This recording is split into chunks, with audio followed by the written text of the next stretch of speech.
Hi అండి, welcome to అత్తమ్మ చేతి రుచులు. నేను మీ వాన్య. ఈరోజు వీడియోలో మనం చికెన్ ఫ్రై లేదా చికెన్ గ్రేవీ అనేది ఎలా చేయాలో చూద్దామండి. ముందుగా కడాయి తీసుకొని ఒక 4-5 స్పూన్స్ దాకా ఆయిల్ వేసి హోల్ స్పైసెస్ ఒక స్పూన్ వేసి ఆనియన్స్ కరివేపాకు బాగా ఫ్రై అయ్యేలాగా చూసుకోవాలండి. ఇలా ఫ్రై అయిన తర్వాత మనం ఇందులోకి 2 టమాటోస్ అనేది స్లైసెస్గా కట్ చేసి వేసి అది కానీ రోస్ట్ అయ్యేలాగా చూసుకొని బాగా ఫ్రై చేసుకోవాలి.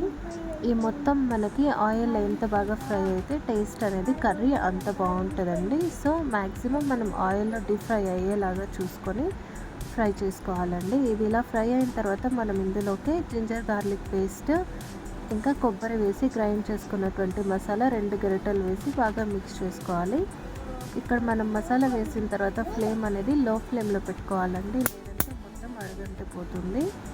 సో మనం ఇక్కడ లో ఫ్లేమ్లో పెట్టి దీనిని బాగా ఫ్రై చేసుకోవాలి. ఇలా ఫ్రై అయినప్పుడు మనం చికెన్లో పచ్చివాసన లేకుండా నీసు స్మెల్ రాకుండా పసుపు అనేది 1/2 స్పూన్ దాకా వేసి సాల్ట్ కొద్దిగా వేసి మసాలా మొత్తాన్ని ఫ్రై చేసుకొని ఇక్కడ 2 kgs చికెన్ దాకా నేను ఇందులోకి యాడ్ చేసుకొని బాగా మిక్స్ చేసుకున్నాను.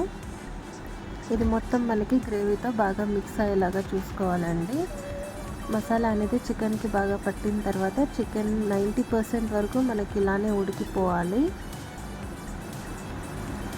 చూడండి, బాగా మిక్స్ అయ్యేలాగా మనం మిక్స్ చేసుకోవాలి.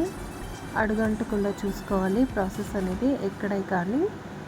సో మనం ఇలా స్మూత్గా తిప్పుతూ ఉంటే పీసెస్ అనేది విరిగిపోకుండా మంచిగా మిక్స్ అయ్యి ఇలా బాయిలింగ్కి వస్తుంది. సో ఇలా బాగా బాయిల్ అయినప్పుడు మనం టేస్ట్కి సరిపడ కారం ఇంకా ధనియాల పౌడర్ అనేది యాడ్ చేసుకోవాలి. వేసి ఇంకోసారి బాగా మిక్స్ చేసుకున్నట్లయితే వాటర్ అనేది మొత్తం ఇంకిపోయి మనకి చికెన్ పీసెస్ అనేది ఇలా ఆయిల్లో బయట వచ్చేలాగా మనం ఫ్రై చేసుకోవాలి.